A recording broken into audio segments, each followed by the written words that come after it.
여러분 안녕하십니까? 광주 MBC 뉴스데스크입니다. 전국의 시민단체들이 대통령실 앞에서 균형 발전을 촉구하는 기자회견을 열었습니다. 안 그래도 수도권만 비정상적으로 발전해왔는데 정부가 첨단 산업의 수도권 독식을 부추기고 있다고 비판했습니다. 송정근 기자입니다. 호남과 강원, 영남 등 전국의 시민사회단체들이 대통령실 앞에 모였습니다. 균형 발전에 역행하는 현 정부의 정책들을 규탄하기 위해서입니다. 전국에서 모인 시민사회단체는 윤 대통령이 취임 이전부터 지방시대를 국정모토로 삼겠다고 강조했지만 출범 100일이 지난 지금 절망의 지방시대가 돼가고 있다고 비판했습니다. 특히 수도권대 반도체학과 증원과 수도권 규제 완화는 수도권만 잘 살게 될 것이고 이렇게 되면 결국 수도권과 비수도권 모두 공멸하게 될 것이라고 강조했습니다. 수도권 독식 지원 정책과 이를 뒷받침하기 위한 특별법의 발의는 세계적으로 유례가 없는 망국병인 수도권 초집중과 지방 소멸을 더욱 가속화시켜 첨단 산업 수도권 독식 지원 정책을 폐기하고 지방대학 육성 종합대책과 균형 발전 전략을 마련해야 한다고 목소리를 높였습니다. 광주시는 시민단체들의 기자회견에 대해서 환영의 뜻을 나타내면서도 정부의 눈치를 살피는 등 소극적인 자세를 취하고 있습니다. 광주시까지 나서게 되면 대정부 투쟁처럼 비춰질 수 있고 그렇게 되면 중앙부처에서 새로운 사업들을 가져올 수 없게 될 수도 있다는 겁니다. 대신 반도체 특화단지 조성과 서남권 원자력의학원 유치를 통해 초강력 경제공동체를 구축하는 등 광주 전남이 연대해서 지역 균형 발전을 정부에 요청하겠다는 방안입니다. 또 특별 지방자치단체 설립을 통해 지방 소멸에 대응해 가겠다고 밝혔습니다. 어디서나 살기 좋은 지방시대를 만들겠다며 출범한 윤석열 정부가 균형 발전 정책보다는 수도권 독식 지원 정책을 추구하고 있다는 인상을 주면서 지방 소멸 등 지역은 절체절명의 위기로 빠져들고 있습니다. MBC 뉴스 송정근입니다. 대형 유통업체들이 앞다퉈 광주 복합 쇼핑몰 사업에 뛰어들겠다고 나선 가운데 지역 중소상인들이 상권 보호 대책을 먼저 마련해달라고 요구했습니다. 광주시는 물론 유통 대기업들도 상인들의 의견을 충분히 수렴하겠다고 밝혀 성공적인 모델이 제시될지 주목됩니다. 보도에 김영찬 기자입니다. 현대에 이어 신세계그룹도 광주 복합 쇼핑몰 사업 참여를 공식화했습니다.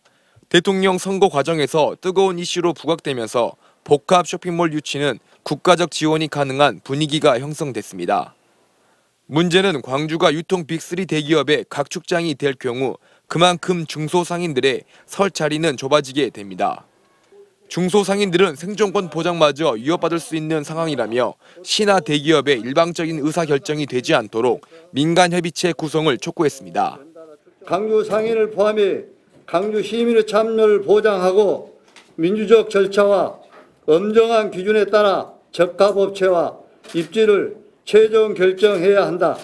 광주시는 지역 중소상인들과 면담을 통해 민간협의체 구성에 대한 의지를 거듭 천명했습니다. 지역 중소상인들의 피해를 최소화하고 반드시 소상공인과 상생할 수 있는 복합 쇼핑몰을 유치하겠다는 겁니다. 중소상인들이 복합 쇼핑몰로 인해서 피해가 발생하지 않고 오히려 이익이 되는 지역 경제가 활성화되는 그러한 어떤 계획이 구조를 만들어 가겠습니다. 대형 유통 기업들도 소상공인 보호와 지역 상생을 가장 우선으로 고려하겠다는 입장입니다. 특히 신세계는 지난 2015년 시민단체와 중소상인들의 반발로 복합 쇼핑몰 유치에 실패한 경험이 있기 때문입니다. 복합 쇼핑몰은 지역과 함께 상생해야 된다. 그래서 현지 법인 추진하는 거고 지역과 상생하지 않은 복합 쇼핑몰은 존재의 이유가 없다. 국가 지원형으로 밑그림이 그려진 광주 복합 쇼핑몰 유치 사업이 지역 중소상인들의 우려를 씻어내고 상생형 모델로 자리매김할 수 있을지 주목됩니다. MBC 뉴스 김영창입니다. 외벽 붕괴 사고로 전면 철거가 결정된 광주 화정 아이파크 해체 작업이 당초 일정보다 또다시 늦어지게 됐습니다. 무너진 201동 잔해물 제거 작업이 먼지 날림을 방지하기 위해 일단 한 달 이상 미뤄지게 됐고 8개 동을 모두 철거하는 공사는 사실상 올해 안에 시작하기 힘들 거라는 전망이 나옵니다. 임지은 기자의 보도입니다. 무너진 201동 외벽에 낙하물 방지망이 길게 늘어져 있습니다. 작업자들이 곤돌라에 올라타 얽혀있는 기둥과 벽체 잔해들을 제거하기 위한 준비를 시작하고 있습니다. 잔해물 제거 작업은 지난달 초부터 시작돼 9월 중순쯤 마무리될 예정이었지만 한 달 반이나 미뤄졌습니다. 다이아몬드가 장착된 와이어로 외벽을 절단하는 DWS 공법으로 시범 작업을 해본 결과 다량의 콘크리트 가루와 비산 먼지가 날려 인근 상인들과 주민들이 큰 불편을 겪었기 때문입니다. 저희 건강 문제도 있는데 이게 끊이지 않으니까 계속 스트레스를 받고 힘들어하고 있는 겁니다. 급기야 잔해물 제거 방식이 먼지 날림을 줄일 수 있는 공법으로 변경됐습니다. 코어링은 단면에 동그란 구멍을 뚫는 방법으로 비산먼지 배출량은 줄일 수 있지만 시간이 오래 걸린다는 단점이 있습니다. 기둥 한 개당 30분이면 제거할 수 있었던 것을 2시간 더 투자해야 하는 셈이고 공사 기간도 최소한 2배에서 3배 더 늘어나게 된 것입니다. DWS 장비를 사용했을 경우에는 하루에 2개에서 3개 정도 진행을 할 수가 있는데 코어링으로 하면 하나에서 2개 정도밖에 진행이 안 되기 때문에 아무래도 일정 부분에 좀 지연이 있는 건 사실입니다. 현대산업개발 측은 잔해물 제거 작업을 끝낸 뒤 8개 동 전체 철거에 나설 계획인데 당초 목표로 했던 올해 하반기 안에 공사를 시작하기는 사실상 불가능에 가깝습니다. 유해 위험방지 계획서와 안전관리 계획서가 미흡하다고 판단될 땐 철거 계획을 수정보완해 국토안전관리원 등 여러 부처기관의 재심사를 받아야 하기 때문입니다. 또 전례 없는 상황인 만큼 건축물 관리법 적용 대상에 해당하지 않더라도 해체 심의를 반드시 거쳐야 하는 상황입니다. 현대산업개발은 201동 잔해물 제거 작업과 동일한 공법을 적용하고 2025년 상반기까지 8개 동에 대한 해체 작업을 마무리 짓기 위해 인력과 예산을 집중 투입할 계획이라고 밝혔습니다. MBC 뉴스 임지은입니다.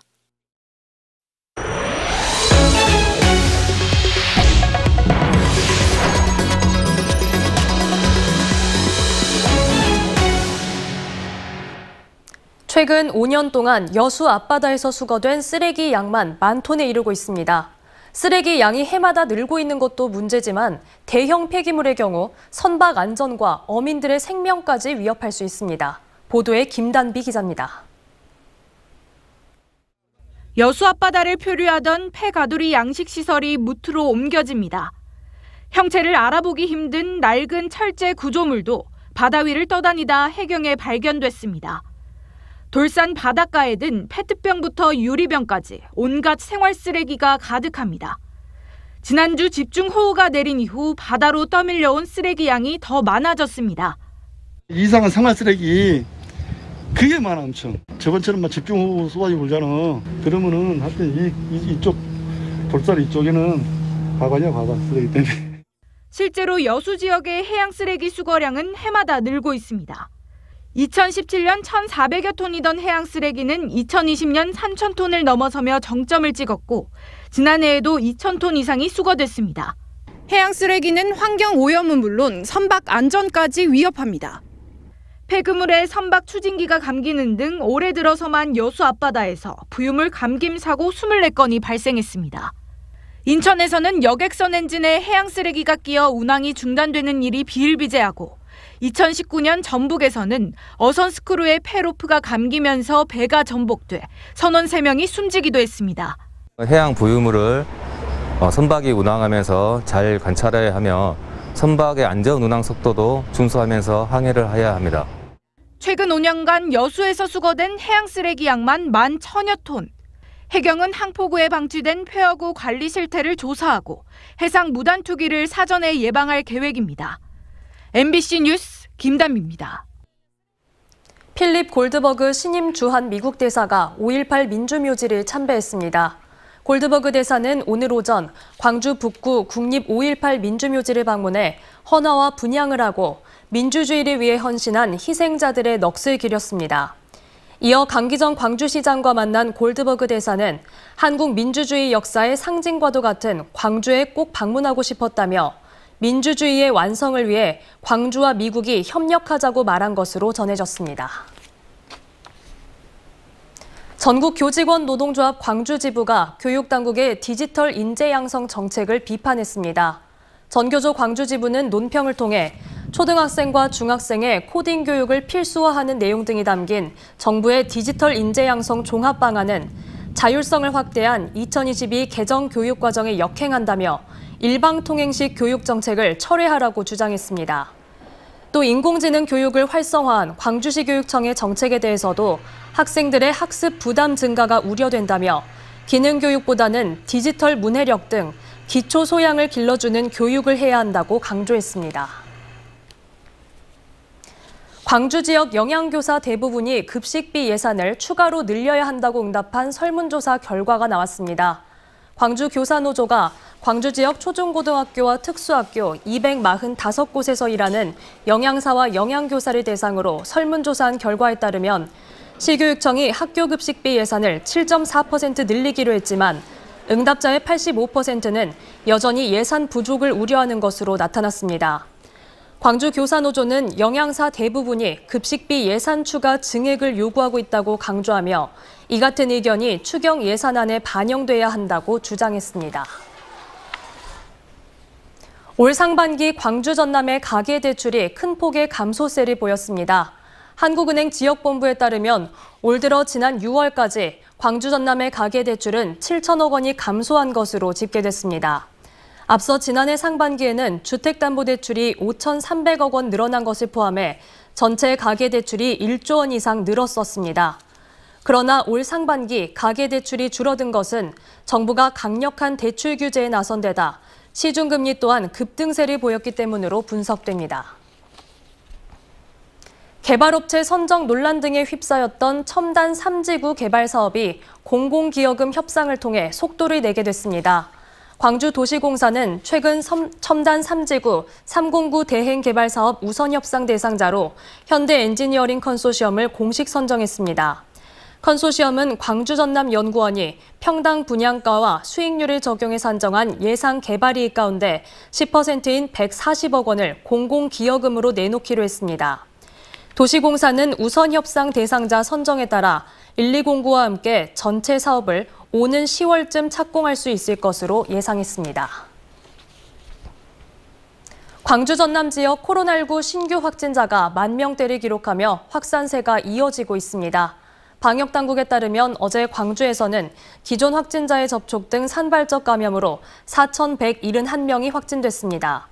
전남은 목포와 여수 등 22개 시군에서 6,527명이 확진 판정을 받았고 1명의 사망자가 발생했습니다. 누적 사망자는 광주 600명, 전남은 566명으로 늘었습니다.